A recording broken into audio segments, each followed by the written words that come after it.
Biz bugün eyni zamanda Ermənistan-Azərbaycan normallaşma prosesinə də toxunduq. 3 il bundan əvvəl 2-ci Qarabağ müharibəsinin nəticəsində Azərbaycan öz ərazi bütövlüyünü bərpa etmişdir.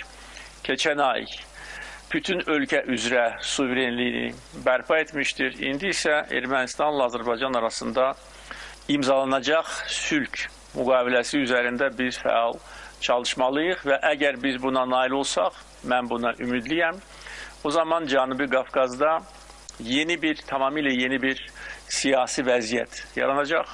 Cənubi Qafqaz ölkələri əməkdaşlığa üç tərəfli formatda başlaya bilərlər və bir çox sahələr üzrə əməkdaşlıq çox uğurlu ola bilər. Nəqliyyat, enerji təhlükəsizliyi, ticarət, qarşılıqlı sərmayə qoyuluşu, bütün bu mümkündür. Sadəcə olaraq biz bundan məhrum idik.